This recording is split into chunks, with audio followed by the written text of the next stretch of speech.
prescription drugs. And what unique issue has benched this lacrosse player? All that and more on News 22 Tuesday.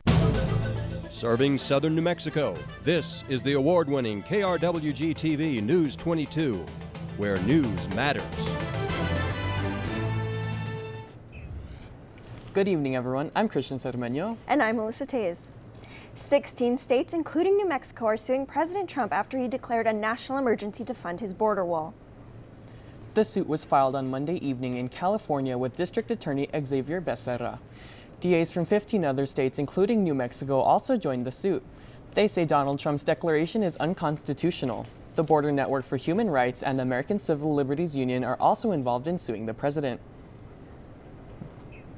Some landowners along the Rio Grande River in Texas say they'll do anything to stop President Trump's proposed border wall. The reason? The wall would go straight through their property. And some of them told Gary Tuckman their homes or livelihoods could be destroyed. I've never seen anybody here cross. You've never in 40 years? Not at all.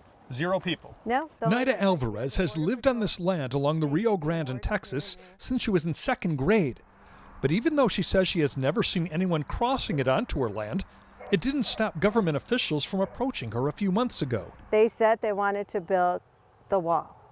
On your property? On my property. Alvarez has now received 3 letters from U.S. Customs and Border Protection asking permission to survey her property, which she has said no to.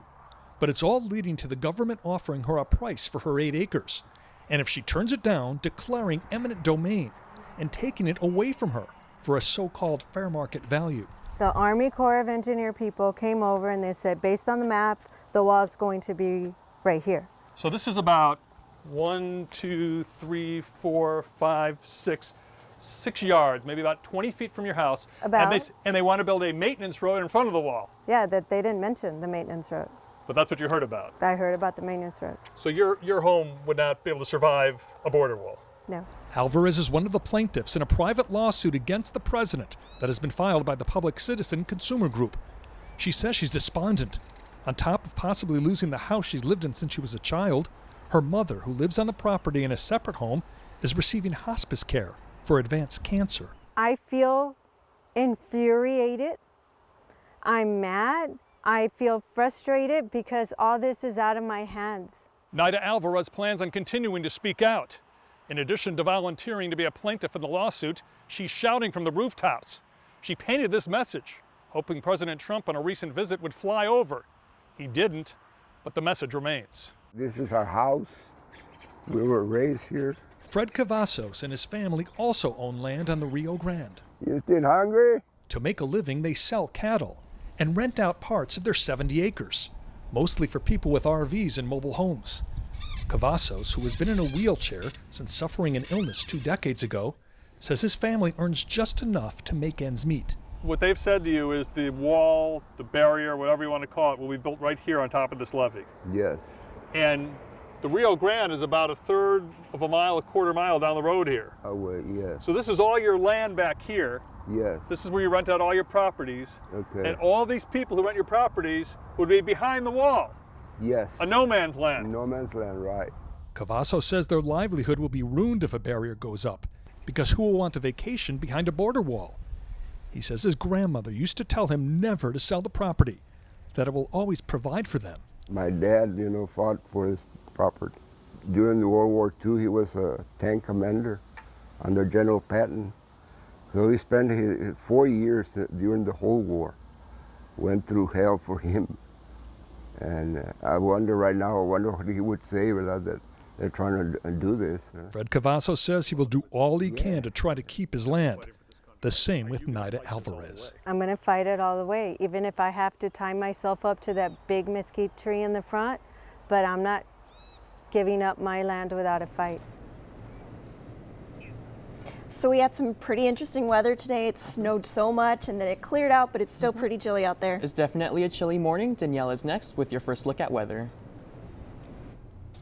This is Danielle Gutierrez with your current conditions. Taking a look outside right now, we have mostly cloudy skies with low temperatures at 42 degrees. What's making them feel even colder is those high winds coming out of the west at 22 miles per hour. Our humidity is at 43%. We have a dew point at 15 degrees and a barometer reading at 29.93 inches. Taking a look at the weather for today, we did experience some snowfall in the early morning, which left our high at a low 46 degrees, which is about 20 degrees below our average at 65 degrees. We woke up to an overnight low at 25 degrees.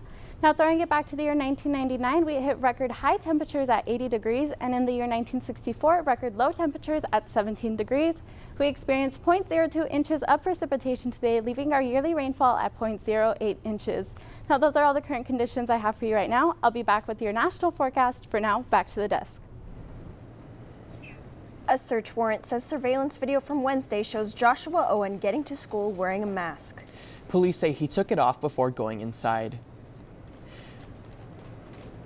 The search warrant says school surveillance video from Wednesday shows Owen arrive at school wearing a mask. Police say he took off the mask before going into the school. A student told investigators Owen pointed a gun at 3 students grouped together in the hallway and fired a shot. Then it says he dropped the gun and ran out of the school. Police say a teacher of Owen told them he sent her text messages right after. One stated that he was sorry, but the voices won't stop.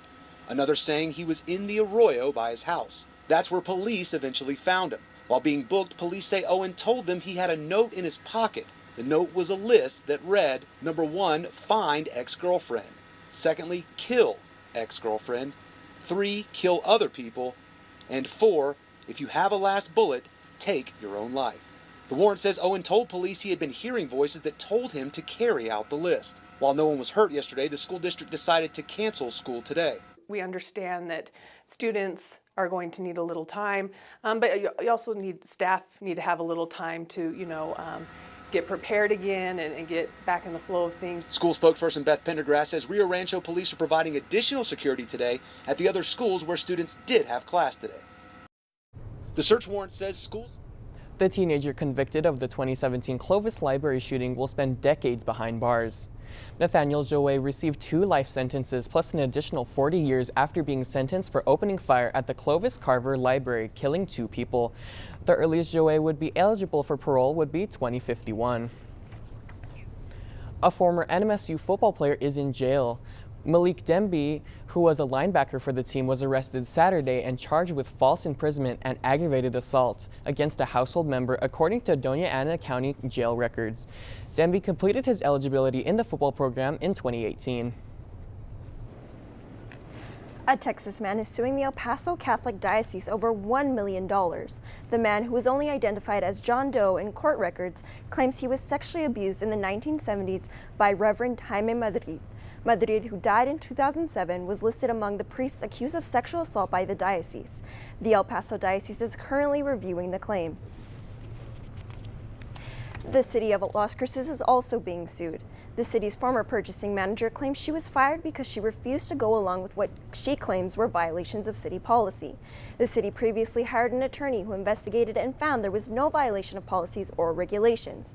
Deborah Smith is asking for an undisclosed amount and to get her job back. Some questions are being raised about 4 GO bonds passed in August. Las Cruces voters approved the initiatives to fund $35.6 million in projects, but it is still not known when the projects will be completed. The delay is because the city decided to outsource project management. The city hired an El Paso company called ECM International. They are being paid $1.2 million for the duration of the project. Some of the projects include a new fire station and a new animal shelter. A new pay raise plan is in the works for teachers and state workers. The plan would increase the amount of teachers that are paid 6% and 4% for state workers. The proposal is headed to the House of Representatives for a full vote to increase the state's spending for education by $450 million. Oil and natural gas in New Mexico's southeastern corner are the credit to the increase. NMSU is looking to improve their athletic facilities. The school hopes to get $14 million from New Mexico lawmakers for fixes at Aggie Memorial Stadium as well as the Pan American Center. Athletics Director Mario Mocha says it's worth the investment because of the recent successes of NMSU sports teams. The funding also includes soccer and baseball. No word on how the money would be used at the school's facilities. Keeping students out of the troubles of debt. Today, the Student Success Center sponsored the Student Loans Ins and Outs workshop. The workshop took place in the Zool Library conference room. In this workshop, students learned how to make smart choices about taking out student loans. Students were also able to learn of different loans that better apply to the student's situation. The workshop focuses on the financial well-being of the students. It's just basically to assist really any type of student with financial wellness, whether it comes to budgeting, investing, saving, scholarships, student loans, anything like that. It's just to kind of give them a brief overview, to kind of educate them, to hopefully make a correct decision in any issues or questions or anything like that that they may have. It's just basically to... For more information about other future workshops, log on to the NMSU Student Success Center website. How can you make art more fascinating than it already is? How about by making it interactive? The NMSU Art Gallery is hosting its latest collection called Light Tricks. Some of the pieces are made with fluorescent lights and creative designs that visitors can control with the push of a button. The gallery will be open from now till March 2nd, Tuesday through Saturday from 5 to 7 p.m. The Las Cruces Film Festival is right around the corner and seems to grow bigger every year. This year's list of guests include many renowned Hispanic actors, including Edward James Olmos and George Lopez. Many new films will be showing and debuting at this year's festival. Workshop panels will be held at Allen 10 theaters as well as the Rio Grande Theater. Today was the first day of the festival. The festival will run through this Sunday. For more information, you can check out the Las Cruces Film Festival website. So interesting conditions for us. I wonder how the nation is also faring with these weather. Absolutely. Hopefully it's going to be a little bit warmer in the future. Danelle will be right back with your national forecast.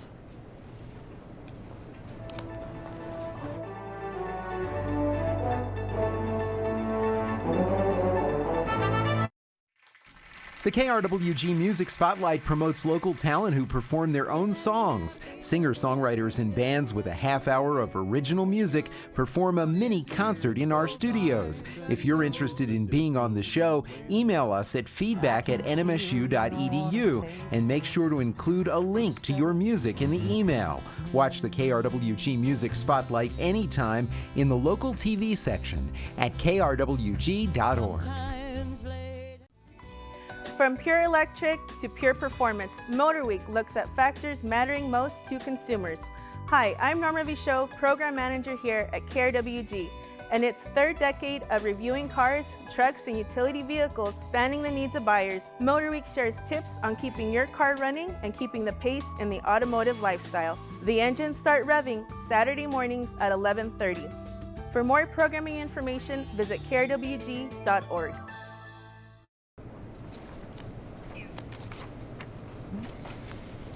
Welcome back to News 22, where news matters. New Mexico students may soon be able to use medical marijuana at school. A 35-2 vote in the Senate on bill Monday afternoon would allow students who are qualified patients to use it. There are currently 175 children in the state using medical marijuana. The drug would be similar to other prescription medications that are allowed on school campuses, meaning they would have to be locked in a cabinet until they need to be used. The bill now heads to the House. More than 2 million people in the U.S. are either dependent on or abusing prescription and illegal opioids to treat their pain. Now, a new report says the FDA and drug manufacturers failed to properly monitor the use of one very potent opioid. Meredith Wood has more in today's Health Minute. An incredibly addictive and potentially deadly drug, unnecessarily prescribed to an alarming number of patients. That's what a just-released report in the Journal of the American Medical Association reveals. The study found thousands of patients received a highly potent form of the opioid fentanyl when they shouldn't have. Researchers said the U.S. Food and Drug Administration and opioid manufacturers failed to closely monitor the use of the restricted fentanyl as part of a federal program aimed at reducing abuse and misuse of the drug. The class of fentanyl that goes into the bloodstream within seconds is 100 times more powerful than morphine and is highly addictive. It's designed for cancer patients already taking opioids for breakthrough pain. Opioids bind to the areas of the brain that control pain and emotions and raise dopamine levels, giving people a feeling of euphoria.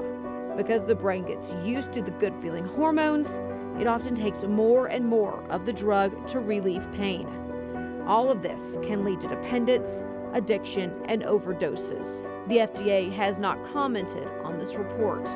For today's Health Minute, I'm Meredith Wood. There's a faster way to get to class here at NMSU. The Students' Government Association has partnered with a company called Spin. It's a scooter rental service giving those on foot more transportation opportunities. Students can use the Spin app to scan the barcode on the handlebars. A scooter costs 15 cents per minute, and you can find one parked anywhere on campus. I think they're really cool, really beneficial to the campus. I just saw on Twitter they're giving out free promo codes. So I mean, just to help the students get around campus, especially those who don't have rides or anything like that. I think it's really cool. I think they're really cool.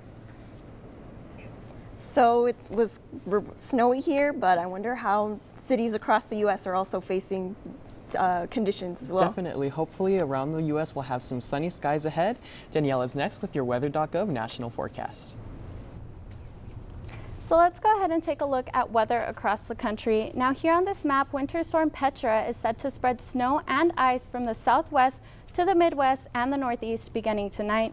Now this low pressure system here is currently bringing in snow to the southern Rockies and Plains. Travel conditions will be the main impact of Petra in these cities. Now on my next map, we're going to be looking at winter alerts issued in these areas as indicated by these darker shaded areas. Places like Roanoke, Des Moines, and a little bit closer to home in Albuquerque will be experiencing winter storm warnings. And the lighter shaded areas do indicate winter weather advisories in places like St. Louis, Oklahoma City, and in Dodge City. Now, as you can see in the map, Las Cruces won't be affected by these conditions too much, but northern New Mexico should expect to prepare for these winter storms. Now, moving on to my final map, we're going to be looking at tomorrow's forecast again in these areas. Now, on the East Coast, we have New York and places like Green Bay that will be experiencing some snow. Places like Chicago, Detroit, and Washington will be experiencing a mixture of snow, ice, and rain. And here, Cincinnati will be experiencing some rain as of tomorrow. Now, that's all the national weather I have for you right now, but don't go anywhere. I'll be back with your local forecast right after this break.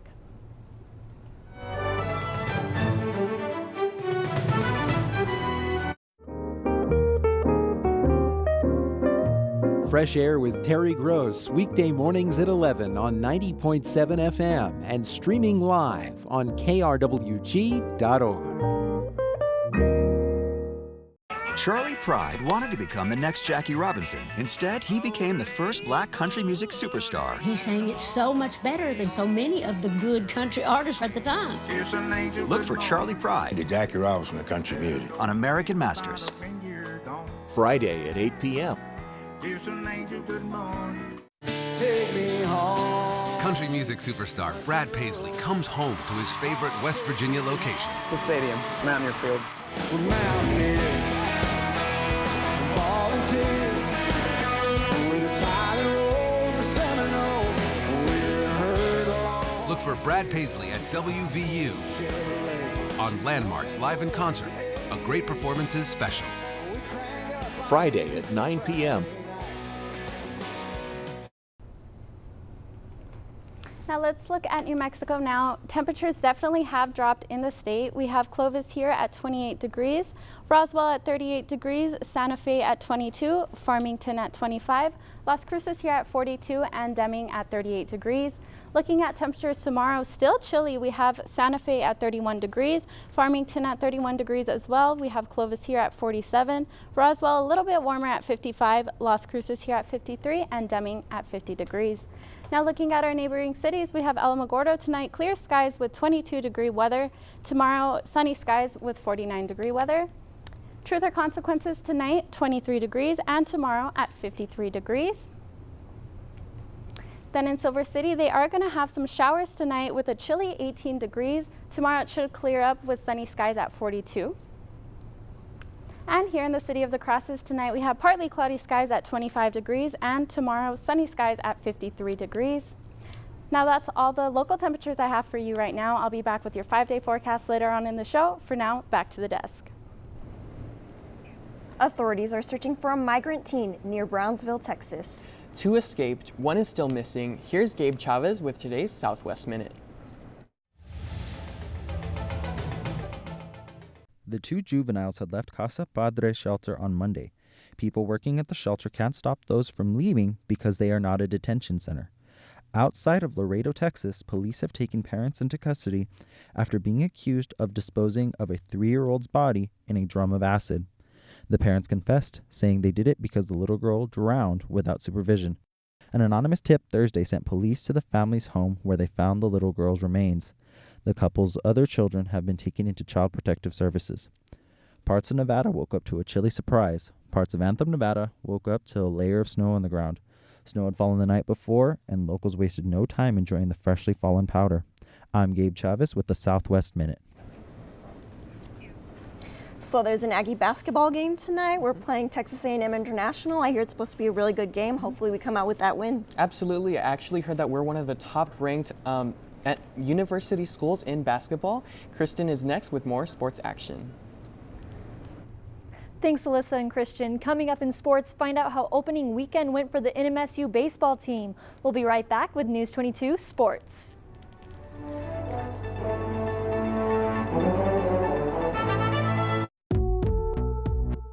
Where were you hit? It hit me in the right tibia, right at the part where it begins to get a little bit bigger. That subsequently is the load-bearing bone, and it broke the fib. We can recruit cells from the body whose job it is to help heal and stimulate cells, bring blood supply to an area of injury. I'm Dr. Peter Salgo. Join us this week for Second Opinion. Sunday at 1:30 p.m. This season, PBS honors Black history, exploring the roots. I feel like I come from greatness. Wow, it's humbling. The stories. Oh my goodness. It is a remarkable piece of history. And the legacy of the African American experience. It was quite a deal to have a black man singing country music. Sammy Davis Jr.'s whole life was about confronting obstacles. See these stories and more.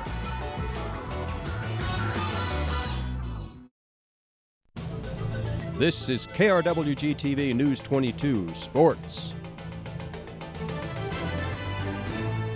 Welcome back. It's time to kick it with Kristen. The softball team is now finished with the Troy Cox Classic. The Aggies are now 7-2 on the season after a competitive weekend. The Aggies won 3 of 5 games during the tournament. They defeated Texas State, Montana, and Bradley, but lost to San Jose State and Bradley. The Aggies will be traveling to California for the Mary Nutter Classic this weekend. The NMSU baseball team is looking strong. In their season opener this past weekend, the Aggies swept Texas Southern in a 4-game series. New Mexico State crushed the Tigers in each game. The final score of the first game was 20-2. The score of the second game was 24-8. And in the third game, the score was 38-6. For the fourth and final game of the weekend, the Aggies won 16-3. NMSU is hoping to continue their win streak this weekend while facing off against Yale here in Las Cruces. The men's basketball team is also looking to continue their win streak. This past Saturday, the Aggies took down Seattle U 59-53. This win was Coach Jan's 50th win since taking over as head coach. Jans took over as coach on April 17th in 2017, which makes him the fastest head coach to 50 wins in program history. I was made aware of it, and it's great, but certainly it's probably something that when you get a little bit older, we'll look back upon and have some fond memories. But right now at this point, we're really focused on just trying to get better, and we'll get them off tomorrow, and then I'm glad that we get to play Tuesday. I was made aware. The Aggies will be tipping off in about 15 minutes against Texas A&M International at the Pan American Center. During halftime of the basketball game on Saturday, a few members from the 1970 Final Four team were honored. A few of the team members that were honored include John Burgess, Bill Moore, and Jimmy Collins. Collins is regarded as one of the greatest Aggie basketball players in history and was a first-round draft pick by the Chicago Bulls in 1970. My favorite moment, individual moment, was when we beat UTEP and Don Haskins right after they had won the national tournament, and when we came in here, we beat them every time we played them. But I had a lot of favorite moments because we had a good team. My favorite. And that's all for sports tonight. Join us for more sports action tomorrow. Still ahead on News 22, Danielle will be back to take a look at your 5-day forecast. But first, find out why this lacrosse player is stuck on the sidelines. More on that when News 22 returns.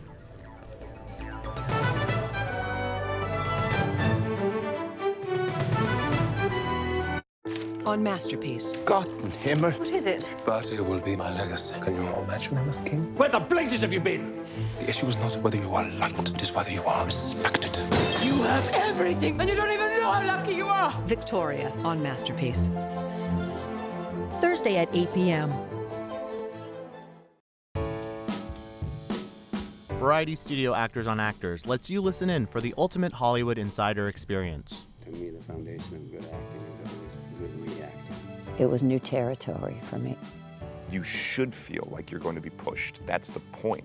You're an artist. With Glenn Close and Sam Elliott, Armie Hammer and Dakota Johnson, and Chadwick Boseman and Viggo Mortensen. Thursday at 9 p.m.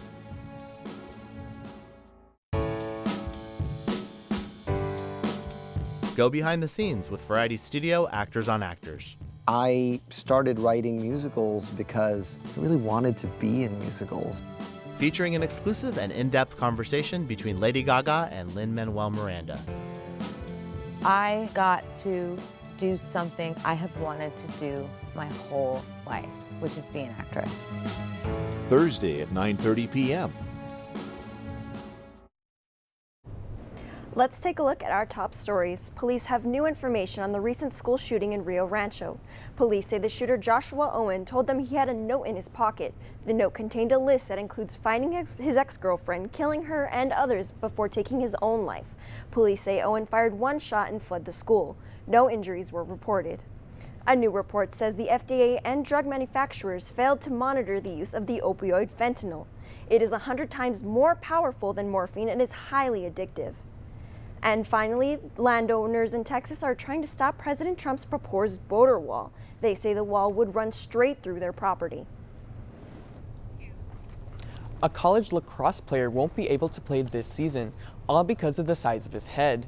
The Wheaton College player Alex Chu was unable to participate in the team's matchup, all due to the fact that his head is too big for certified helmets. Chu's head is 25 inches when the certified standard helmet size is 24. Chu and his coaches are working with the company who makes the team's helmets on making a special helmet for Chu in order for him to play. So that snow was a big talker today. Are we going to expect any more? Nope, no more for this. This news brief in Espanol is brought to you by Noticias 22, Spanish language news for southern New Mexico and West Texas. Noticias 22. Hola, ¿qué tal? Los saluda Denise Nájera con este breve informativo de Noticias 22. Nuevo México es uno de los 16 estados que están demandando al presidente Trump sobre la emergencia nacional de la frontera. La administración de Trump declaró emergencia nacional para asegurar el financiamiento del muro fronterizo, una promesa que hizo durante su campaña de 2016. La demanda no será fácil ya que Trump está protegido por la ley de emergencias que le permite decidir cuándo sí es una emergencia y cuándo no. En otras noticias, el día de hoy el estudiante de Albuquerque, Joshua Owen, que disparó contra otros estudiantes el jueves pasado, dijo que él escuchaba voces diciéndole que lo hiciera. Un estudiante de Cleveland High School dice que Owen llegó y apuntó a un grupo de 3 estudiantes con la pistola y disparó. Después él tiró el arma y salió del edificio. La policía lo encontró por su casa después de que él envió un mensaje de texto a su novia pidiéndole perdón y el lugar donde estaba escondido. La policía dice que él tenía una nota en el bolsillo que decía: Número 1, encontrar a mi exnovia. Número 2, matar a mi exnovia. 3, matar a otras personas. Y 4, si te sobra una bala, toma tu propia vida. Owen fue admitido a un hospital para una evaluación mental. Esto es todo por hoy. Con ustedes, Denise Nájera.